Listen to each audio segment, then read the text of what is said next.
എറണാകുളത്ത് 49 കിലോ ലഹരി വസ്തുക്കൾ പിടികൂടി നശിപ്പിച്ചു. 9 കേസുകളിലായി പിടികൂടിയ ലഹരി വസ്തുക്കളാണ് കൊച്ചി നാർക്കോട്ടിക് കൺട്രോൾ ബ്യൂറോ നശിപ്പിച്ചത്. എസ് ശ്യാംകുമാർ വിവരങ്ങളുമായി ചേരുന്നുണ്ട് കൊച്ചിയിൽ നിന്ന്. ശ്യാമി, 49 കിലോ എന്ന് പറയുമ്പോൾ വലിയ അളവിലുള്ള ലഹരി വസ്തുക്കളാണ്. ഏതൊക്കെ തരത്തിലുള്ള ലഹരി വസ്തുക്കളാണിത്? ലഭ്യമാകുന്ന വിവരങ്ങൾ എങ്ങനെയാണ് ശ്യാം? റിജിത്ത്, NCBയുടെ നേതൃത്വത്തിൽ കഴിഞ്ഞ 9 കേസുകളിൽ പിടികൂടിയ 49 കിലോ ലഹരി വസ്തുക്കളാണ് അമ്പലമേട്ടിലെ പ്ലാന്റിൽ കൊണ്ടുപോയി നശിപ്പിച്ചിരിക്കുന്നത്.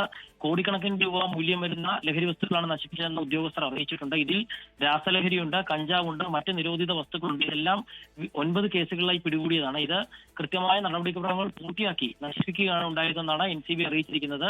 ഈയിടെ കൊച്ചി നഗരത്തിൽ NCBയുടെ ലഹരി വേട്ടയുടെ ഒരു ഉദാഹരണം കൂടിയാണ് ഈ 49 കിലോ ലഹരി വസ്തുക്കൾ നശിപ്പിച്ചത്. ശരി, എസ് ശ്യാംകുമാർ കൊച്ചിയിൽ നിന്ന് വിവരങ്ങൾ പങ്കുവയ്ക്കുകയായിരുന്നു. ലോകത്തെവിടെയായാലും ഏത് സമയത്തും 24 വാർത്തകളും ഓഗ്മെന്റഡ് റിയാലിറ്റി പാക്കേജുകളും എക്സ്പ്ലെയിനറുകളും വിശദമായി കാണാൻ ഞങ്ങളുടെ യൂട്യൂബ് ചാനൽ നിങ്ങൾക്ക് സബ്സ്ക്രൈബ് ചെയ്യാം.